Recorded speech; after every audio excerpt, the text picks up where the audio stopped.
You walk into a job interview, or sit down across from someone on a first date, or get introduced to a friend's new partner at a party. And before they've even finished their first full sentence, some part of you has already decided. Do you like them? Do you trust them? Are they smart? Are they competent? Are they someone you'd want on your side?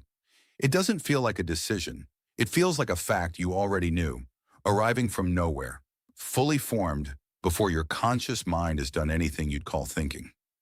You couldn't point to the exact moment it happened, and if someone asked you to justify it, you'd probably invent a reason after the fact.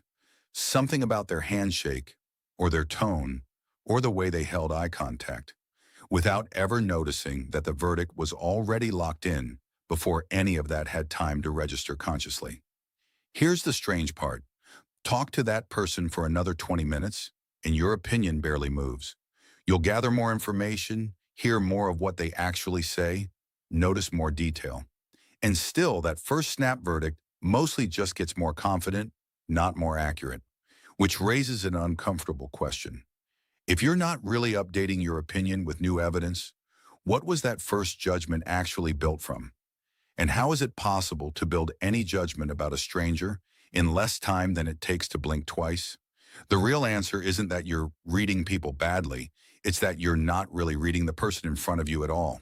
You're running a template that's older than language itself, built to answer one specific question fast, whether or not that question was ever the right one to ask about a job candidate or a first date. Here's what's actually happening in your brain in that fraction of a second.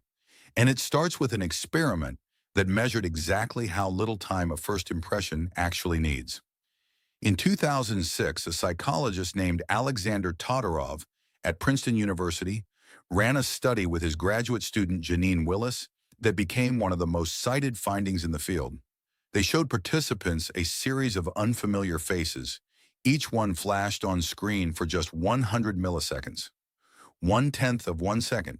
Barely enough time to register that a face had even appeared, let alone study it. Afterward, participants rated each face on trustworthiness, competence, likability, and aggressiveness. Here's the part that should be impossible.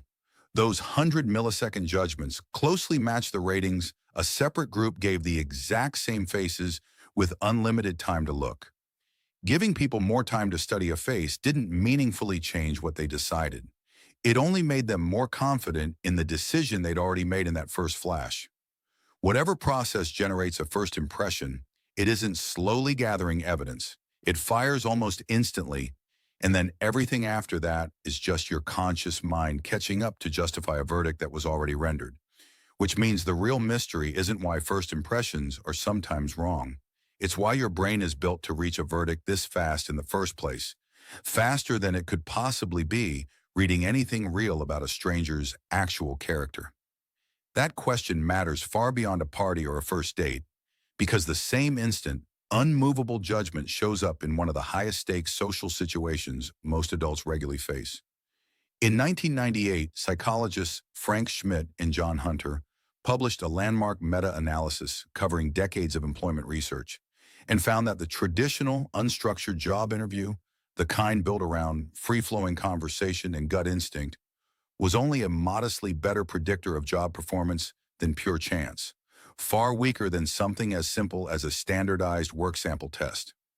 Later research digging into why interviews perform so poorly found a likely culprit hiding in plain sight.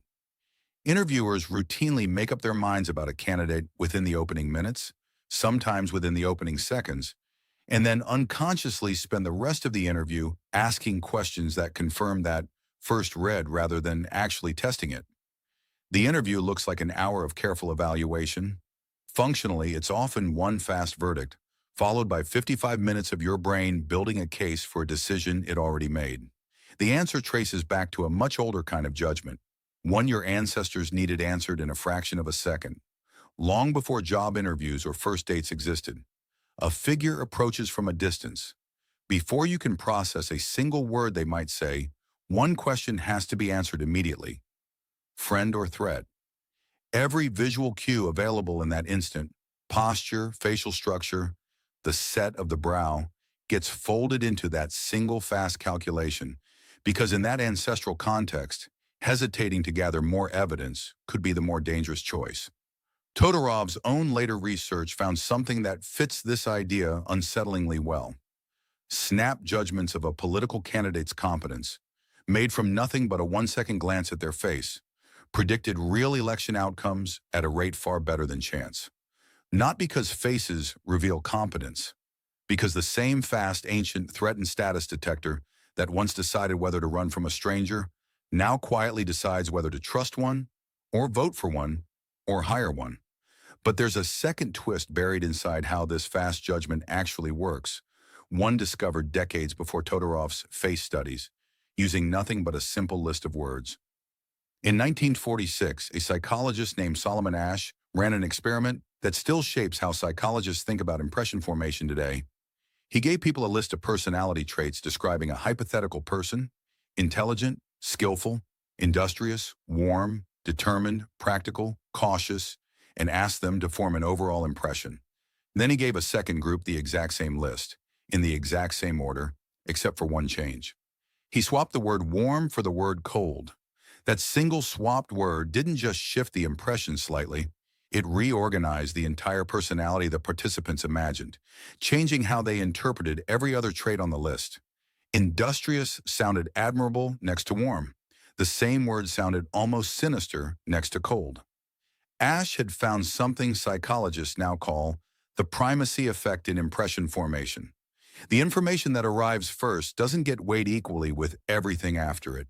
It gets used as the frame that reinterprets everything that follows, which means your brain isn't building a first impression the way you'd build a case in a courtroom, weighing each piece of evidence on its own merits.